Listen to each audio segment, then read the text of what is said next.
Hello everyone, welcome to Black Mirror Horror. कैसे हैं आप सब? आई होप आप सब ठीक होंगे।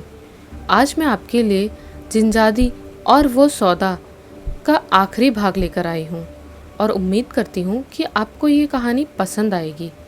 अगर आपके पास भी ऐसी कोई कहानी या घटना हो तो हमें इंस्टाग्राम पे भेज सकते हैं।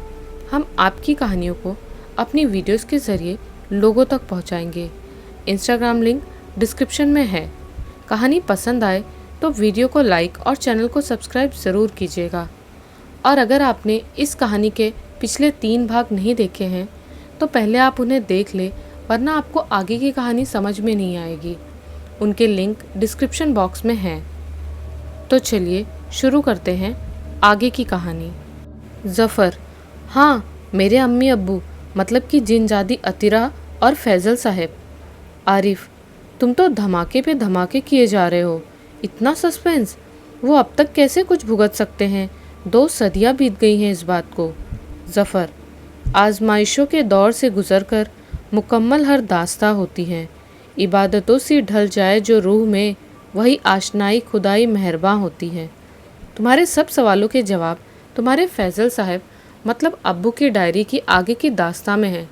तुमने पढ़ा था कि रुबीना बेगम बड़े मौलाना साहब को बुलाने के लिए घर से निकल जाती है। मौलाना साहब के आवास पर पहुंचने के बाद उन्हें पता चलता है कि मौलाना साहब किसी और का इलाज करने के लिए कहीं गए थे। वो उनका वहीं इंतज़ार करने लगी। आधी रात के बाद वो अपने आवास पर आए। उन्होंने सुबह रुबीना बेगम से मुलाकात की। रुबीना बेगम ने दुख के साथ सारा वाक़या उन्हें कह सुनाया, जिसे सुनकर मौलाना साहब की पेशानी पर बल पड़ गए। इस तरह के सौदे से किसी को बचाना लगभग नामुमकिन था। उन्होंने ये बात रुबीना को बताई। रुबीना रो रोकर उन्हें खुदा की दुहाई देते हुए मदद की गुहार करने लगी। उनके दुख को देखकर मौलाना साहब ने उनकी मदद की एक कोशिश करने के लिए दिलासा दिया। फिर मौलाना साहब ने उन्हें बाहर बैठने को कहा और खुद एक एकांत कमरे में चले गए। वहाँ बैठकर वो कुछ अमल करने लगे। थोड़ी देर बाद ही उनके सामने 7 फुट लंबा एक जिन प्रकट हुआ। चेहरे पर मनमोहक मुस्कान, सिर पर नवाबी टोपी, पहनावा भी बिल्कुल नवाबों की तरह ही था। जिन, कैसे याद किया आज यार ने मुझे? मौलाना साहब, जिन हो रे अखेत, तुमसे कुछ जानना है हमें। जिन, जानते हैं ना, एक सवाल के जवाब के बदले एक सवाल का जवाब। मौलाना साहब, हाँ जानते हैं, पूछिए। जिन, इंसान के लिए सच्चाई क्या है? मौलाना साहब, इंसान का दिल जिसको माने वही उसके लिए सच्चाई है। जिन, सही जवाब। पूछिए, क्या पूछना है आपको? मौलाना साहब ने उसे पूरी बात बताते हुए कहा कि इस सौदे की पूरी हकीकत और बचने का उपाय बताइए। जिन थोड़ी देर तक आसमान की तरफ देखता है और उसकी आंखें सफ़ेद हो गई। चंद पलों में ही सामान्य होकर वो उससे मौलाना साहब को सारी सच्चाई बताने लगा और भविष्य में होने वाली सारी संभावनाएं बता दी। उसके बाद वो गायब हो गया। मौलाना साहब ने अपने कमरे से ज़रूरत का सामान उठाया और बाहर आकर रुबीना बेगम के साथ घर की तरफ रवाना हो गए। तकरीबन दोपहर के आसपास वो लोग फैज़ल साहब के पास बैठे थे। मौलाना साहब दोपहर से लेकर रात तक अपनी तैयारियों में व्यस्त रहे। अब उन्हें इंतज़ार था अतीरा के आने का। उन्होंने रुबीना बेगम को एक कमरे में घेरा बनाकर बैठा दिया था और सख्त ताकीद दी थी कि किसी भी तरह की आवाज़ हो पर वो वहाँ से बाहर नहीं आएंगी, और वो खुद फैज़ल साहब के कमरे में जाकर बैठ गए। रात 12 बजे के आसपास अचानक से कमरे में बदबू फैलने लगी। साथ ही कमरे का तापमान बढ़ने लगा। बाहर से कुत्तों और बिल्लियों के रोने की मनहूस आवाज़ें आने लगी। थोड़ी देर में जब बदबू और गर्मी असहनीय होने लगी तो मौलाना ने अपनी एक मनकों वाली माला हाथ में ली और कुछ बुदबुदाने लगे। थोड़ी देर में ही सब सामान्य हो गया। अभी मुश्किल से 5 मिनट भी नहीं बीते होंगे, कमरे की दीवारें काली पड़ने लगी। मांस के टुकड़ों की और खून की बारिश होने लगी। फैज़ल साहब बेड पर पड़े पड़े बुरी तरह से कांपे जा रहे थे और अतीरा से अपनी गलतियों की माफ़ी मांग रहे थे। कमरे का ये हाल देखकर मौलाना साहब थोड़े से चकरा गए। फिर तुरंत ही सामान्य होकर ज़ोर से खुदा के नाम का कलमा पढ़ने लगे, जिसका तुरंत ही असर ही हुआ और सब शांत होकर कमरा पहले जैसा हो गया। फिर तो जैसे कमरे में जलजला आ गया हो। वहाँ अंगार बरसने लगे, सामान इधर से उधर टकराकर टूटने लगा। फैजल साहब का बेड अपनी ही जगह घूमने लगा। वो डरकर बुरी तरह चिल्ला रहे थे। मौलाना साहब को भी एक जोरदार धक्का लगा और उनके हाथों से उनकी माला दूर जा गिरी। वो झटके से उठे और अपने झोले में से एक मोरपंख हाथ में ले लिया। कुछ बुदबुदाते हुए उन्होंने वो मोरपंख फैजल साहब की तरफ किया और उनका बेड रुक गया। फिर उन्होंने खुद के ऊपर वो मोरपंख घुमाया और एक चमकता सुरक्षा चक्र उनके चारों तरफ बन गया। वो जानते थे कि ये सब वो जिनजादी कर रही है ताकि मौलाना साहब वहाँ से डरकर भाग जाए। फिर वो ज़ोर से चिल्लाए, बहुत हुआ ये लुका छिपी का खेल, जिनजादी सामने आ। मौलाना साहब का पुकारना था और जिनजादी अतीरा अपने अजीब से जानवर के साथ उनके सामने खड़ी थी। अतीरा एक जहरीली मुस्कान के साथ, मौलाना साहब को जिनजादी अतीरा का सलाम, आप बेवजह यहाँ हमारे सौदे में दखल करने आ गए हैं, ये जानते हुए भी कि ये नियम के खिलाफ है। और ये कहते ही अतीरा ने अपना वो जानवर फैजल साहब की तरफ छोड़ दिया। फैजल साहब के बेड से टकराते ही वो जानवर दर्द में बिलबिलाता हुआ दूर जा गिरा और गायब हो गया, जिसे देखकर अतीरा को बेहद गुस्सा आ गया।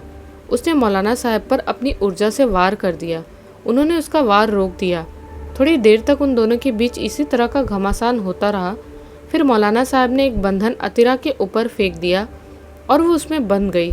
वो चिल्लाई, मौलाना साहब, आप ये गलती कर रहे हैं, आप इस तरह नियम के खिलाफ नहीं जा सकते।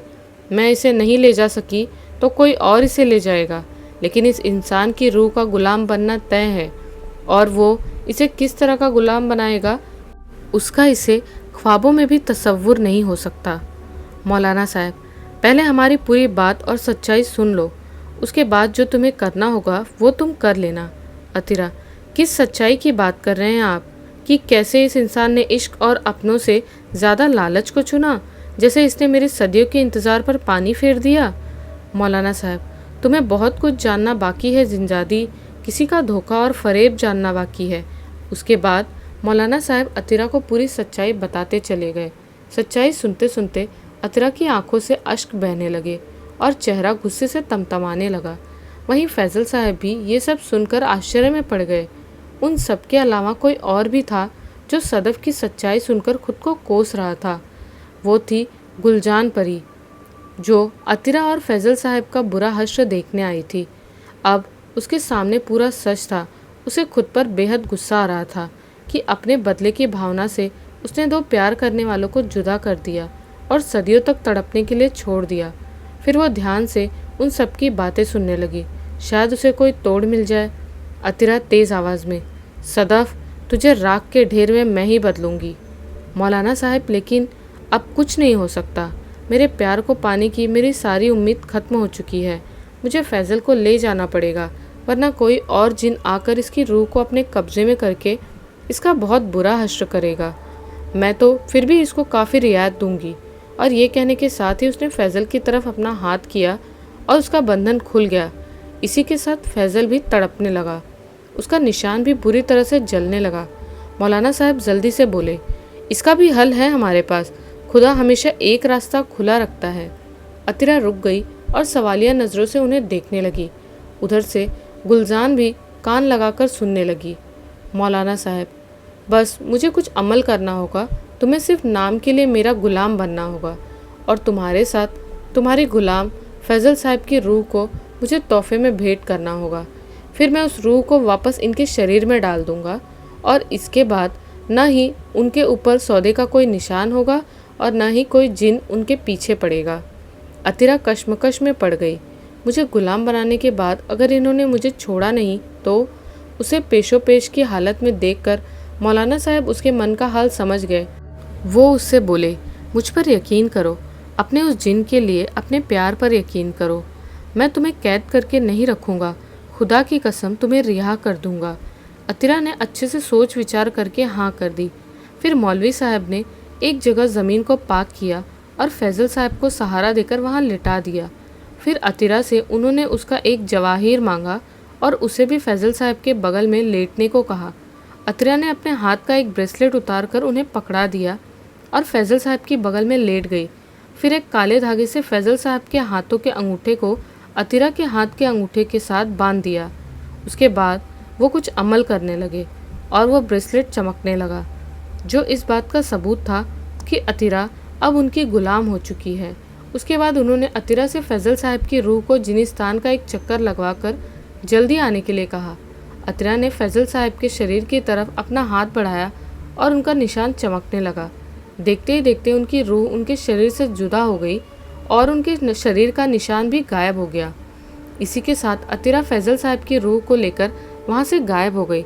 इधर मौलाना साहब फैजल साहब के जिस्म को सुरक्षित करने के लिए अमल करने लगे, क्योंकि कोई भी भटकती ताकतवर रूह या शैतान कोई भी मायाजाल पैदा कर उनके शरीर में जगह पा सकती है। करीब 1 घंटे बाद अतिरा वहाँ वापस आ गई। मौलाना साहब ने खुद को अतिरा का मालिक बताते हुए कहा कि वो उन्हें उसकी गुलाम रूह भेंट करे। अतिरा ने उन्हें फैजल साहब की रूह भेंट कर दी। उसके बाद मौलाना साहब ने अतिरा के सामने उसका ब्रेसलेट रखा और उससे कहा कि अब तुम इस ब्रेसलेट से अपना बंधन छुड़ा लो।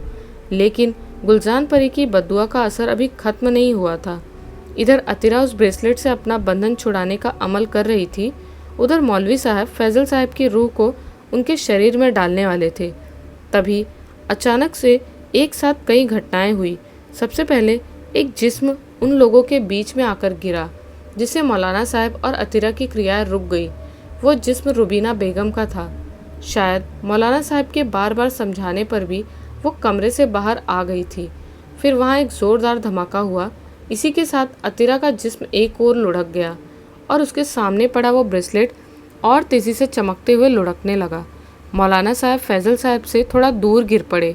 तभी उनके पास वो ब्रेसलेट लुढ़कते हुए आया और उन्होंने उसे उठा लिया। उधर फैजल साहब की रूह भी 2 ऊर्जा पुंज में बदल गई। एक पुंज छिटक कर वहाँ लगे शीशे में कैद हो गया। वहीं अतिरा के शरीर से एक ऊर्जा भरी चमक निकली और वो दूसरे ऊर्जा पुंज में जा लगी। इसी के साथ वो पुंज हवा में विलीन हो गया। तभी वहाँ ज़ोरों से हंसता हुआ सदफ प्रकट हुआ। मैं जीत गया, मैं जीत गया। अब अतिरा की सारी शक्तियाँ मेरी होंगी और बादशाह का ओहदा भी। क्या कुछ नहीं किया इस सब के लिए। उस परी के शौहर का कत्ल, उसके बच्चे का कत्ल, फिर फैजल की बर्बादी, तब जाकर आज ये सब मेरे हाथ लगा है। ला बुड्ढे, अतिरा का ये गहना मुझे दे दे। और ये कहते हुए वो मौलाना साहब की तरफ बढ़ा। मौलाना साहब कुछ बुदबुदाते हुए वो मोरपंख फिर से उनके हाथों में आ गया। उन्होंने सदफ पर अपनी पूरी ताकत लगाकर वार किया और सदफ उनसे दूर जा गिरा। फिर उन्होंने अब तक की हुई अपनी पूरी नेकी इकट्ठी की और सदफ पर एक और वार करके बोले, जा दुष्ट जिन, तेरी शक्तियों के बल पे तूने आज तक जितने भी पाप किए, आज से तेरी उन शक्तियों पर मैं बंदिश लगाता हूँ। तू आज के बाद अपनी शक्तियाँ इस्तेमाल नहीं कर पाएगा। इसी के साथ सदफ एक हवा के साथ पीछे खिसकता हुआ जिनिस्तान में जाकर गिरा। मौलाना साहब दुखी मन से उठे और यहाँ वहाँ देखने लगे। कमरे के शीशे में उन्हें फैजल साहब का हल्का सा अक्स दिखा। पास में ही रुबीना बेगम का जिस्म पड़ा हुआ था। वहीं नीचे अतिरा लुढ़की हुई थी। मौलाना साहब ने उन्हें सीधा किया। उनकी नज़र अपने हाथ में लिए ब्रेसलेट पर पड़ी, जिसके अंदर रूबी का रंग पहले से गहरा लाल हो चुका था और उसके अंदर एक परछाई तैर रही थी। अब उनके अंदर इतना बूता नहीं था कि वो कोई और अमल कर सके। वहीं फैजल साहब के हाथ से खून रिस रहा था। उन्होंने तुरंत उस घाव पर कपड़ा बांध दिया। तभी सिर झुकाए गुलजान परी उनके सामने खड़ी हो गई। मौलाना साहब ने सवालिया नज़रों से उसकी तरफ देखा। वो उन्हें अपने बारे में बताकर अपने किए पर पछताने लगी। मौलाना साहब कुछ नहीं बोले। फिर वो बोली, मैंने जो गलती की है उसे अब मैं ही ठीक करूँगी। फिर उन्हें एक और गहना देते हुए कहा कि इसे अतिरा के गहने के साथ रख देना, भविष्य में काम देगा। मौलाना साहब अपना सामान और ब्रेसलेट उठाकर वहाँ से चले गए। इधर गुलजान परी फैजल साहब और अतिरा के जिस्म को सुरक्षित करने लगी ताकि उन पर समय की मार न पड़े। तभी वहाँ रुबीना की रूह भी आ गई, जिसे देखकर गुलजान परी को बहुत दुख हुआ। फिर एक बात उसके दिमाग में आई और उन्होंने रुबीना की रूह को एक ऊर्जा में बदलकर उस घर के चारों तरफ एक सुरक्षा घेरा बना दिया और उस सुरक्षा घेरे को बांध दिया फैजल साहब के खून और अपनी शक्तियों के नाम। फिर वो परिस्तान के लिए रवाना हो गई और रानी परी को अपनी सारी बात बताकर मदद की गुहार की। रानी परी ने उन्हें मदद का आश्वासन दिया। उधर मौलवी साहब सब कुछ छोड़कर जंगल में जाकर एकांतवास में रहने लगे। उन्होंने किसी जगह पर वो गहने छुपा दिए, फिर खुदा की इबादत में ऐसे लीन हुए कि वहीं उन्होंने समाधि ले ली। उधर रानी परी ने गायब हुए फैजल साहब के ऊर्जा पुंज को ढूंढ लिया और सही ग्रह नक्षत्रों के इकट्ठे होने का इंतजार करने लगी। धीरे धीरे उनके इंतजार खत्म होने का समय नज़दीक आने लगा।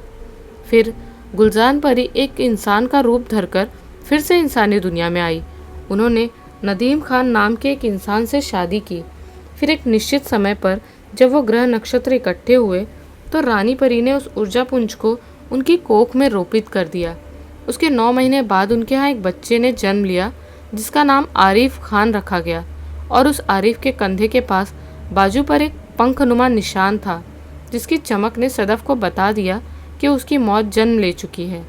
आरिफ: नदीम खान तो मेरे डैड हैं, इसका मतलब मेरी माँ एक परी थी। जफ़र: हाँ, तुम्हारा जन्म फैजल साहब के ख़ानदान में होना बेहद ज़रूरी था, क्योंकि उस घर और उन दोनों के जिस्म को केवल उनके ख़ानदान का बाशिंदा ही छू सकता है। तुम्हारी माँ परी ही थी, इसलिए उन्हें तुम्हारे जन्म के कुछ समय बाद ही अपने एक्सीडेंट का झूठा नाटक करके परिस्तान जाना पड़ा। तुम्हारे जन्म का मकसद है मेरे अम्मी अबू को वापस लाना और उस सदफ को उसके अंजाम तक पहुंचाना। आरिफ: नहीं, ऐसा नहीं हो सकता। मैं तो एक साधारण सा इंसान हूँ, मैं किसी परी के संतान नहीं हो सकता। जफ़र: तुम्हें वो समय याद है जब तुमने मेरी तलवार उठा ली थी? जानते हो, उसे मेरे अलावा कोई और हाथ भी नहीं लगा सकता, क्योंकि उसे खुद मुझे अपना मालिक चुना है। आरिफ: फिर कैसे? जफ़र: क्योंकि तुम्हारे अंदर वही खून है जो मेरे अंदर है, साथ ही तुम्हारे अंदर परी का भी खून है, मतलब परिस्तान का खून है जहाँ से मेरी ये छड़ी आई है। इसीलिए इस तलवार को तुमसे अपनापन लगा, तुमने उसे आसानी से उठा लिया और मरकुशा भी तुम्हारे खून की वजह से मारा गया। आरिफ: ओ तेरी, मतलब इस खून में बहुत जान है। हाँ, बहुत। ये कहते हुए जफ़र ने मुस्कुराकर घड़ी की तरफ देखा। घड़ी का कांटा 1 सेकंड और आगे बढ़ा और इसी के साथ 8 बज गए। जफ़र ने आरिफ को गले लगाकर उसे जन्मदिन की मुबारक दी, फिर उसे एक नीलम की अंगूठी देते हुए बोला, ये लो तुम्हारे जन्मदिन की भेंट। आरिफ: ये तो बेहद सुंदर है, पर इसका मैं क्या करूँगा? जफ़र: ये कोई साधारण अंगूठी नहीं है, ये तुम्हें अपने आसपास की हर बुरी शक्ति, हर परलौकिक शक्ति के सामने उसके बारे में बता सकती है। उनके आते ही इसका ये नग चमकने लगेगा, साथ ही ये किसी का भी झूठ पकड़ लेगी। अभी जफ़र ये सब बता ही रहा था कि आरिफ के पीठ में रीढ़ की हड्डी के दोनों तरफ भयंकर दर्द उठने लगा और वो तड़पने लगा। देखते ही देखते उसकी पीठ में से कपड़े फाड़कर सफ़ेद रंग के पंख निकल आए। आरिफ थोड़ी देर तक हांफता रहा, फिर खुद को देखकर आश्चर्य से इधर उधर गिरने लगा। चंद पलों बाद ही वो पंख भी गायब हो गए। आरिफ: ये क्या था? जफ़र मुस्कुराते हुए: तुम्हारी माँ द्वारा लगाई गई तुम्हारी शक्तियों पर रोक खत्म हो गई है, अब तुम भी एक फरिश्ते की काफ़ी शक्तियों के मालिक हो। आरिफ: वाह, कहाँ मैं कहानी ढूंढने आया था और कहाँ एक जीती जागती कहानी का हिस्सा बन बैठा। अमेजिंग। जफ़र: शक्तियों के साथ साथ जिम्मेदारियाँ भी आती हैं, तुम्हें तुम्हारी जिम्मेदारियाँ बता चुका हूँ। कल सुबह से हमारा सफ़र शुरू होगा, समझे? आरिफ: एक बात बताओ, फैजल साहब के ख़ानदान के वारिस तो तुम भी हो, मैं तो फिर भी काफ़ी दूर का पड़ जाता हूँ। तुमने कोशिश नहीं की क्या? जफ़र: बहुत कोशिश की, लेकिन मेरे अंदर केवल अब्बू और एक जिनजादी का खून था, फरिश्ते का खून नहीं था, इसीलिए मैं कुछ नहीं कर पाया। इसके अलावा भी बहुत कुछ था जो मैं नहीं कर सकता था। आरिफ: अच्छा, तुमने ये तो बताया कि तुम किनके बेटे हो, पर ये नहीं बताया कि उस सौदे के बाद जब तुम्हारा जन्म हुआ तो उसके बाद तुम्हारे साथ क्या हुआ? जफ़र: अब्बू को बिना बताए कि वो अब्बू बनने वाले हैं, अम्मी गुस्से में जिनिस्तान लौट गई। वहीं मेरा जन्म हुआ, लेकिन मेरे अंदर जिन और इंसान दोनों का खून था, इसलिए बाबा साहब ने मेरा इंसानी दुनिया में रहने का बंदोबस्त करवा दिया। मैं 2 जगह की तालीम लेकर बड़ा हुआ हूँ, इंसानी दुनिया की अलग और जिनिस्तान की जादुई तालीम अलग। उसके बाद जब यह हादसा हुआ तो बाबा साहब ने मुझे पूरी दास्तान सुनाई। उन्होंने मुझे तुम्हारे जन्म लेने का इंतज़ार करने और जन्म लेने के बाद तुम्हारे साथ रहने के लिए कहा। उन्हें भी पूरी बात रानी परी और गुलजान परी से पता चल गई थी। बस तब से तुम्हारे साथ रह रहा हूँ। आरिफ, अब आगे क्या करना है? अभी आरिफ ने ये शब्द बोले ही थे, उसकी आंखें अपने आप बंद हो गई और वो बेहोशी किसी अवस्था में चला गया। धीरे धीरे उसकी आंखों के सामने फैजल साहब, अतिरा और गुलजान के साथ बीती सारी घटनाएं गुजरने लगी। अंत में उसके सामने मौलाना साहब का चेतना स्वरूप लहराने लगा। उसके कानों में उनकी आवाज़ गूंजने लगी, आरिफ, तुम्हारे सफ़र की शुरुआत मेरे पास से है। चले आओ, दिल में नेकी और खुदा की इबादत तुम्हारी सहायता करेगी। इसी के साथ आरिफ की आंखें खुल गई। उसने देखा ज़फ़र उसी की तरफ देख रहा था। आरिफ, इस तरह क्यों देख रहे हो? मैं कोई तुम्हारी गर्लफ्रेंड नहीं हूँ। ज़फ़र, तुम्हें पता है अभी तुम्हारी सांसें बिल्कुल रुक गई थी। आरिफ बेफिक्री के साथ, यार भूख लग रही है ज़ोरों से, पहले कुछ मंगवा ले। कुछ पलों में ही आरिफ के सामने बहुत सारा खाना रखा हुआ था। आरिफ ने एक नज़र ज़फ़र पर डाली और खाने पर टूट पड़ा। आरिफ, अगर घर पर होता तो एक बड़ी सी पार्टी होती, लेकिन उस पार्टी में वो मज़ा नहीं होता जो आज तुम्हारे साथ यहाँ मिल रहा है। खाना ख़त्म करके हाथ धोने के बाद आरिफ ज़फ़र से बोला, अभी बेहोशी में जिन हारून से लेकर अब तक की पूरी घटना देख डाली मैंने। मौलाना साहब ने बुलाया है कल सुबह 4 बजे यहाँ से निकलेंगे। तुम्हें रास्ता तो पता है ना उनकी समाधि का? वहीं से आगे की राह मिलेगी। ज़फ़र, अरे वाह, थोड़ी देर पहले का नादान आरिफ अब जिम्मेदारी वाली बातें कर रहा है। चलो अब सो जाओ, सुबह निकलना है। इसके बाद आरिफ और ज़फ़र सो गए। जानशीन वहाँ पहरा दे रही थी। वहीं जिनिस्तान में सदफ अपने अंदर एक चमकीले गोले को समा रहा था। जैसे ही पूरा गोला उसके अंदर गया, इसी के साथ वो ज़ोरों से हंसने लगा। आखिरकार मेरी सब शक्तियाँ मुझे वापस मिल गई। अब मुझे कोई नहीं रोक सकता। अतिरा, तेरी वजह से मेरा अपना इतना समय बर्बाद हुआ है और अब तेरी वो नामुराद औलाद मेरी राह का पत्थर बनी हुई थी। उसे तो बेहद तड़पा तड़पा कर मारूंगा। रही उस इंसानी बच्चे की बात, अब वो मेरा एक बाल भी नहीं उखाड़ सकता। वही पुराना सदफ फिर से लौट आया है। बच सको तो बच लो। और ये कहकर वो वहाँ से गायब हो गया। अगली सुबह आरिफ और ज़फ़र फारूक नगर के दक्षिण वाले जंगल में चले जा रहे थे। सुबह के 5 बज चुके थे। आरिफ, और कितनी दूर चलना है? 1 घंटा हो गया चलते चलते। तुम्हें तो जादू आता है ना? वहाँ जादू से पहुँच सकते थे। ज़फ़र, जितना कम जादू पर डिपेंड रहोगे उतने ही शार्प बनोगे तुम। रही बात जादू की, तो मौलाना साहब की समाधि के आसपास कोई जादू काम नहीं करता। सिर्फ नेक नियत से ही वहाँ जाया जा सकता है। आरिफ, बस माना कि तुम मेरे टीचर रह चुके हो, पर अब और ज्ञान नहीं, ओके? ज़फ़र मुस्कुराकर, वो देखो सामने, हम पहुँच गए। आरिफ खुशी से सामने देखने लगा। तभी आरिफ की आंखें सिकुड़ी और उसने अपने पीछे मुड़कर देखा। दूर से आसमान काला पड़ता जा रहा था। आरिफ ने थोड़ा और गौर से देखा तो उसे बेहिसाब बाज नज़र आने लगे और उनके आगे एक सामान्य से बहुत बड़ा बाज उड़ रहा था। उन सभी की आंखें काली और लाल पड़ी हुई थी। आरिफ को समझते देर नहीं लगी वो किसी के वश में है। ज़फ़र आरिफ की तरफ देख रहा था। उसने क्या हुआ का इशारा किया। आरिफ, बाजों का झुंड। ज़फ़र इधर उधर देखते हुए, किधर? आरिफ ने ऊपर की तरफ इशारा किया और उसे अभी भी सिर्फ काले धब्बे दिख रहे थे।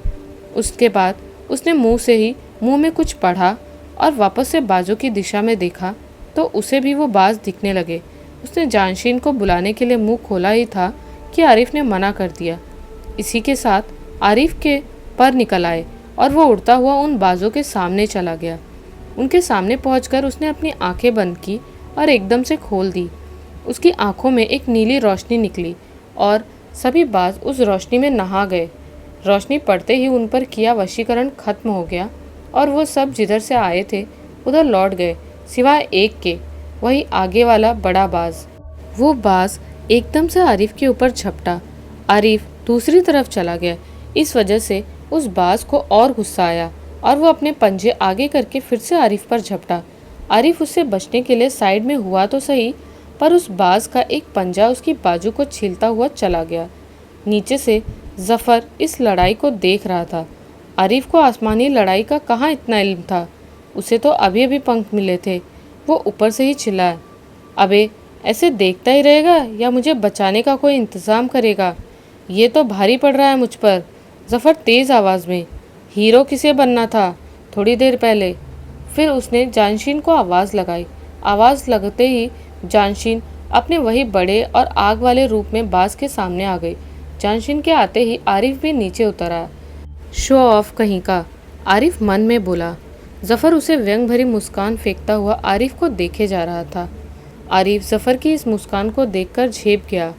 आरिफ, यार मुझे लगा कि वो सभी बाज किसी के वश में किए हुए थे, तो उन्हें अपनी शक्ति से ठीक कर दूंगा। सब ठीक हो ही गए सिवाय उस बड़े वाले बाज के। पता नहीं क्या था वो, बाज का जहाज कहीं का। जफ़र, कल ही शक्तियाँ मिली है तुम्हें, अभी तुम्हें उन्हें सही से इस्तेमाल करना नहीं आता, तो थोड़ा जोश कम रखो। फिर उसका ध्यान आरिफ के बाजू पर गया। उसके हाथ पर लगे घाव के आसपास का हिस्सा काला पड़ता जा रहा था, जिसे देखकर जफ़र की पेशानी पर शिकन आ गई। काला जादू, उसके अंदर से आवाज़ आई। वहीं जानशीन ने थोड़ी देर में ही उस बाज को हराकर जला दिया था।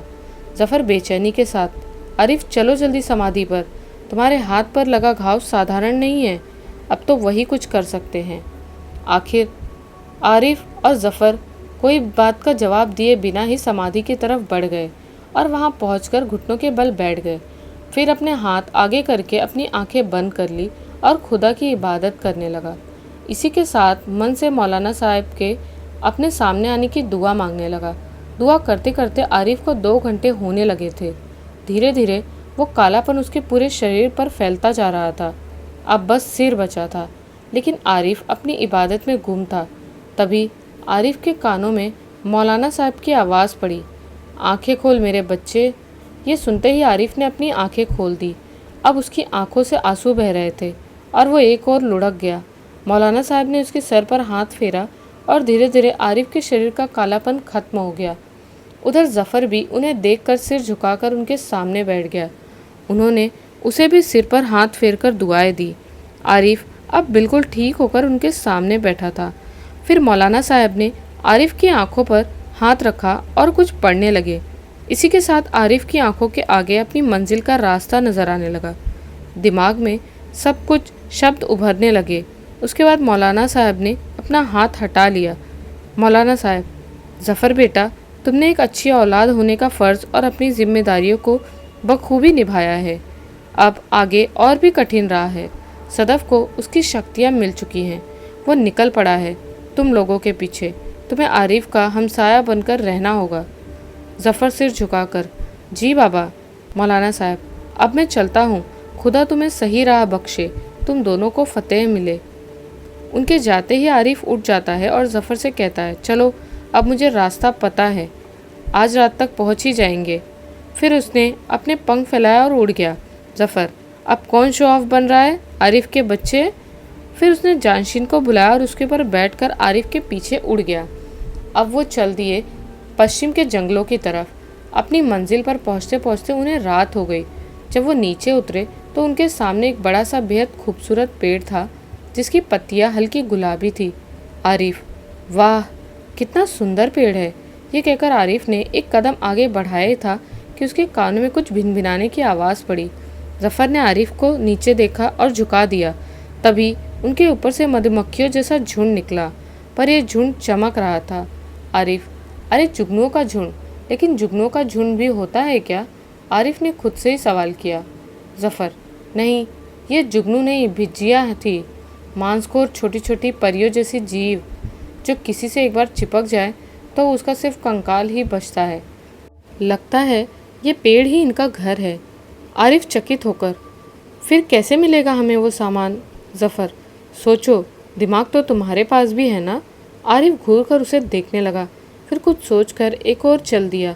5 मिनट बाद ही वो कुछ घसीटते हुए वापस चला आ रहा था। जफ़र, तुमने इस हिरन को मार दिया अपने काम के लिए? आरिफ, ओ भाई, अपनी सोच को आराम दे, मैंने इसे नहीं मारा, ये मुझे मरा पड़ा मिला। अब ऐसा करता हूँ, इस पर अपना खून डाल देता हूँ, जिसकी महक से वो यहाँ चली आएगी और हम पेड़ तक पहुँच जाएंगे। जफ़र, बिल्कुल सही सोचे, दिमाग तो है तुझमें। आरिफ ने उसे फिर से घूर कर देखा और इसी हाल में अपनी हथेली काटकर उस हिरन पर अपना खून छिड़कने लगा। फिर अपना काम करके वो रुमाल से अपना हाथ बांधने लगा। जफ़र ने उसका हाथ पकड़ा और अपनी हथेली उसके हाथ पर रखकर कुछ पढ़ने लगा। चंद पलों में वो घाव भर गया। आरिफ फिर से जफ़र को देखने लगा और बोला, मैं भूल गया था कि मेरे साथ एक आलिम ज्ञानी चल रहा है। इसी के साथ जफ़र ने आरिफ को पकड़ा और एक झाड़ी की तरफ ले गया। आरिफ ने देखा फिर से वही चमकता झुंड उस हिरण पर टूट पड़ा था। वे देखने में बेहद ही प्यारी नन्ही नन्ही परियां थी, पर थी बेहद खतरनाक। उन भिज्जियों के हिरण के पास आते ही वो लोग उस पेड़ के पास पहुँचे। उसके बाद वो पेड़ के पीछे गए। पेड़ के पिछले तने पर जैसे ही आरिफ ने हाथ रखा, उसकी आंखें अपने आप ही बंद हो गई और मुंह से कभी तेज तो कभी धीमी आवाज़ में कुछ पढ़ने की आवाज़ें निकलने लगी।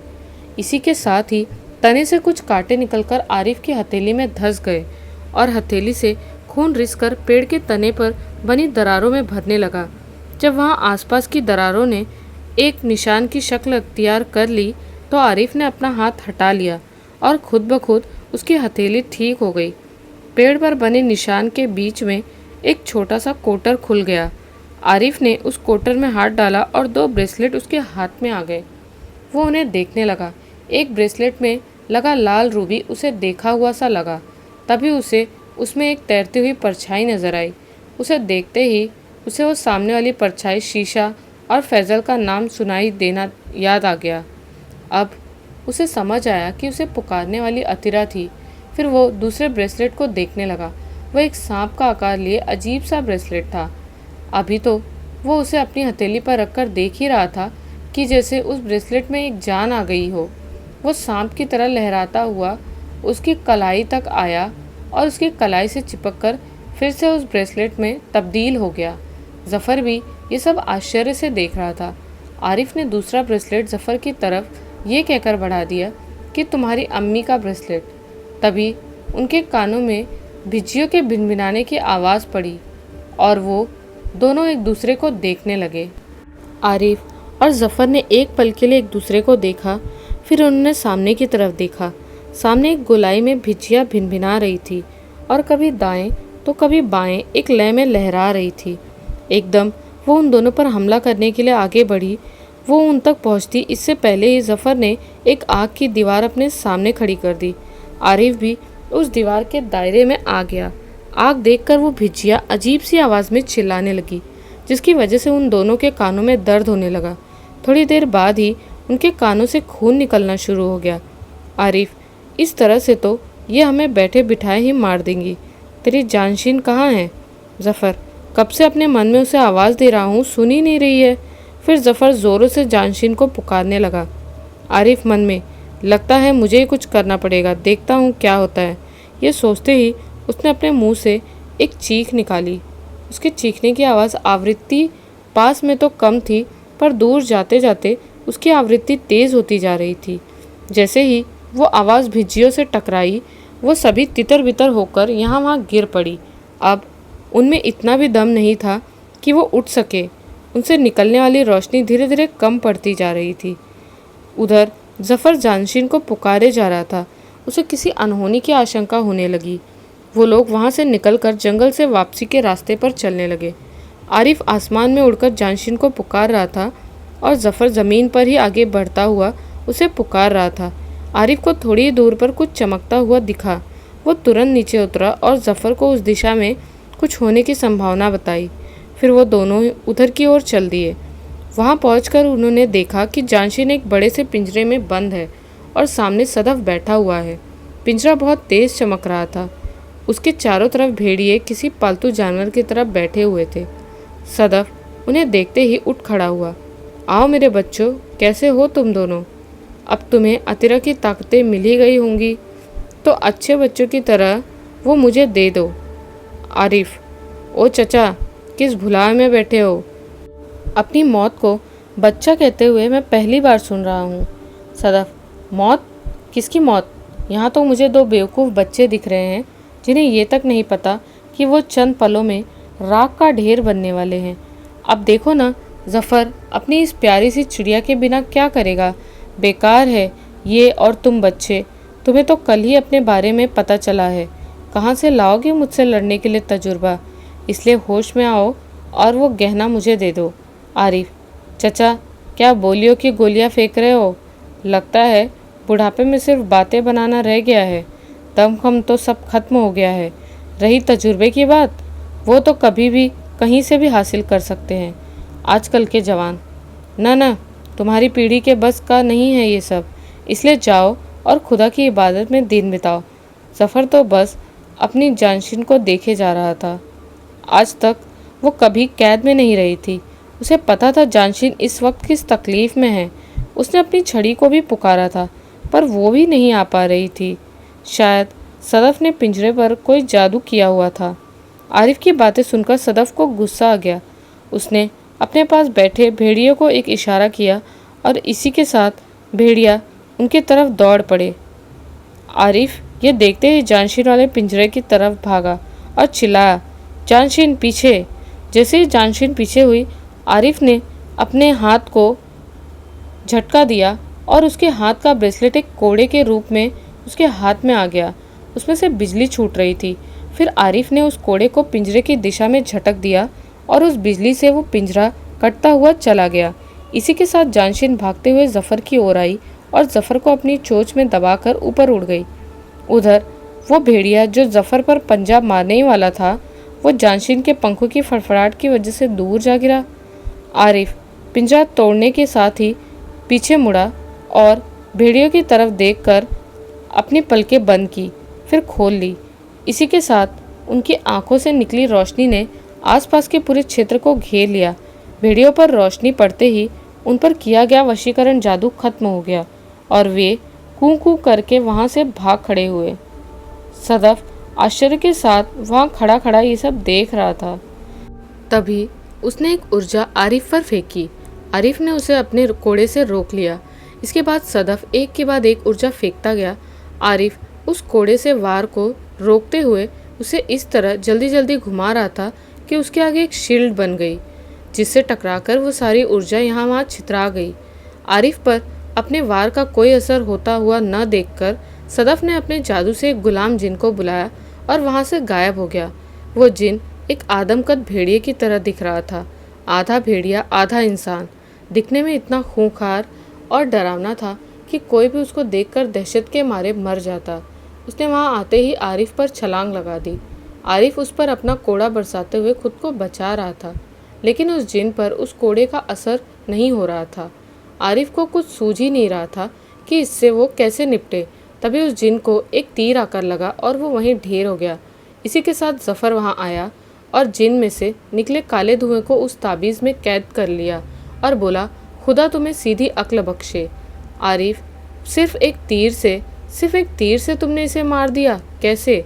जफ़र, वो कोई साधारण तीर नहीं था, चंदन की लकड़ी से बना सिद्ध किया हुआ, पारे में डुबोकर निकाला गया तीर था और यही इस जिन का इलाज था।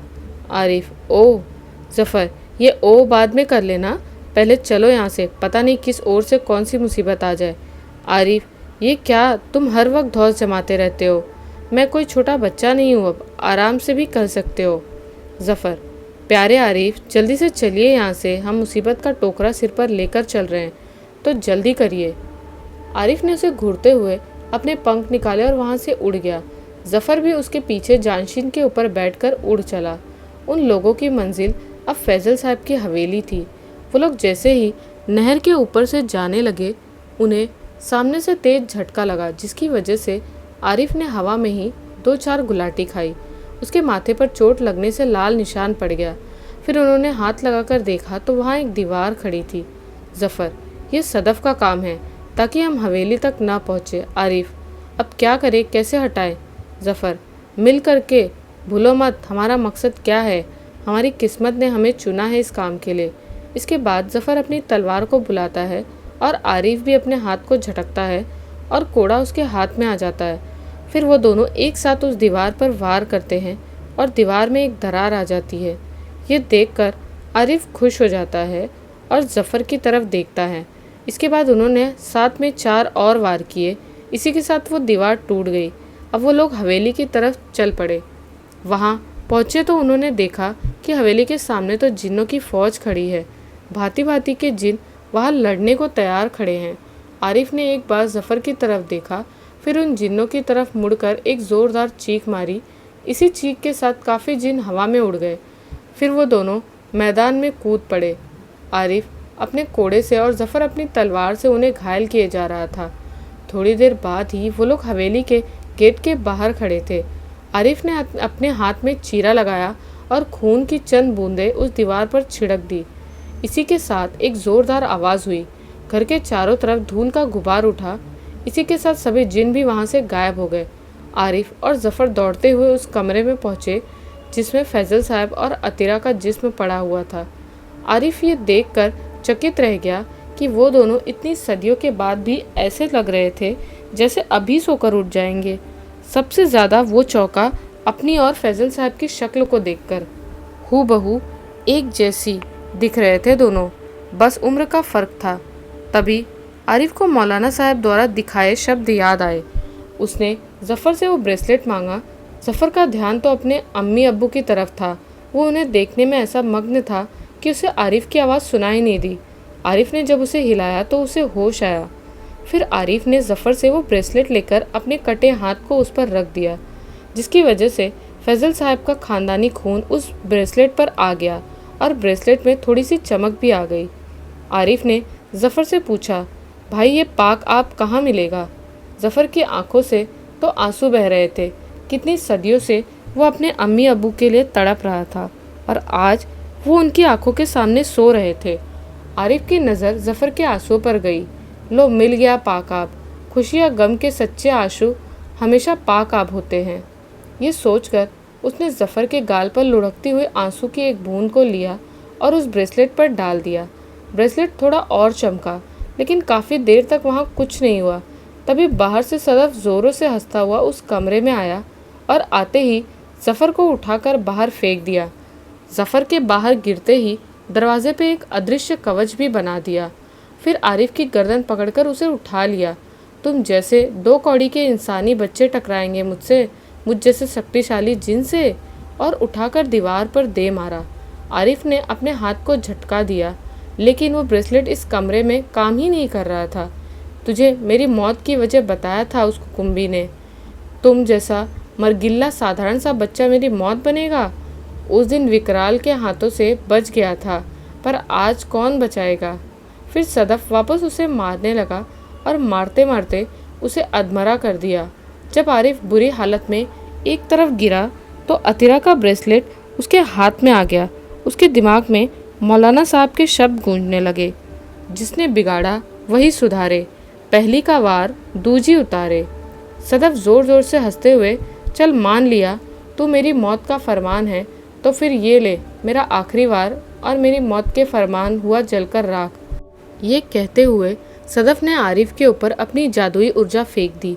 आरिफ ने उस ऊर्जा के आगे ब्रेसलेट को कर दिया और बेहोश हो गया। ब्रेसलेट के रूबी से टकराकर वो ऊर्जा कमरे में लगे शीशे से टकराई और वहाँ से पलटकर सदफ से टकराई। सदफ अपनी ही ऊर्जा का वार झेल न सका और कमरे के कोने में जा गिरा। ब्रेसलेट का रूबी उस ऊर्जा वार से टूट गया और अतीरा की सब शक्तियाँ आज़ाद होकर अतीरा में समा गई। वो शीशा भी उस ऊर्जा से टूट गया और फैज़ल साहब की रूह भी मुक्त हो गई। इसी के साथ आरिफ के शरीर से भी फैज़ल साहब की रूह का हिस्सा मुक्त हो गया और उनकी रूह से जुड़ गया। उनकी रूह उनके शरीर में उतर गई। अतीरा की बची ऊर्जा भी आरिफ में से निकलकर अतीरा में समा गई। ऊर्जा के समाते ही अतीरा ने अपनी आंखें खोली और उठकर बैठ गई। उसकी आंखों ने सबसे पहले कोने में पड़े हुए सदफ को देखा और वो गुस्से में लाल हो गई। वो वहाँ से उठकर सदफ के पास गई और उसने उसके सीने में हाथ घुसाकर उसका दिल ही निकाल लिया। दिल निकलते ही सदफ राख में बदल गया।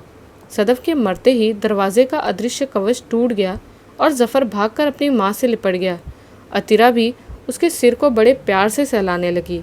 दोनों की आंखों में बेतहाशा आंसू थे। कोई और भी था जो रोए जा रहा था।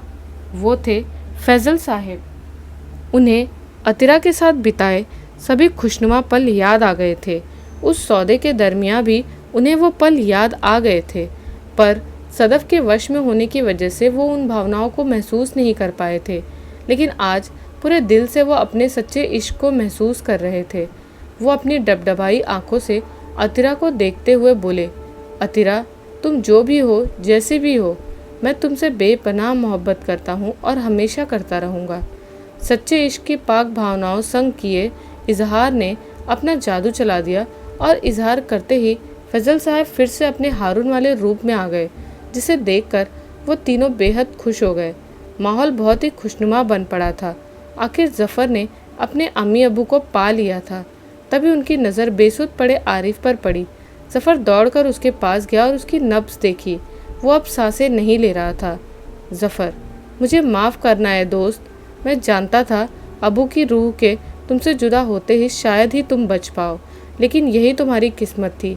तभी वहाँ गुलजान परी भी आ गई और आरिफ के सिर को अपनी गोद में रखते हुए बोली, मेरे बेटे ने मेरा फ़र्ज़ पूरा किया और मुझे नाज है इस पर। मैं खुद उस बद्दुआ को पलट नहीं सकती थी, इसलिए मुझे एक ज़रिया चाहिए था तुम लोगों की मदद करने के लिए, और वो ज़रिया बना मेरा बेटा। एक बार फिर मैंने अपनी संतान खो दी। मुझे माफ़ कर देना मेरे बच्चे, और आप लोग भी, क्योंकि मेरे बदले की भावना ने इतना सब बिगाड़ दिया। तभी हारून बोला, किसने कहा आपने अपनी संतान खो दी है? ये कहकर हारून ने एक ऊर्जा पुंज आरिफ के शरीर की तरफ फेंका और आरिफ के शरीर से टकराते ही आरिफ सांसें लेने लगा। हारून, पहले भी इसके अंदर मेरी ऊर्जा थी और अब भी है, इसलिए अब ये अपनी पूरी उम्र जिएगा, आप बेफिक्र रहें।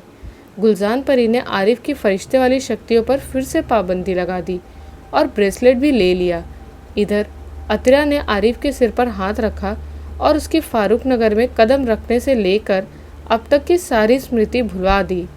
फिर जफ़र ने उसके दिमाग में फारूक नगर घूमने की और फैज़ल साहब की कहानी हकीकत नहीं थी, एक फसाना था वाली झूठी मूठी यादें भर दी।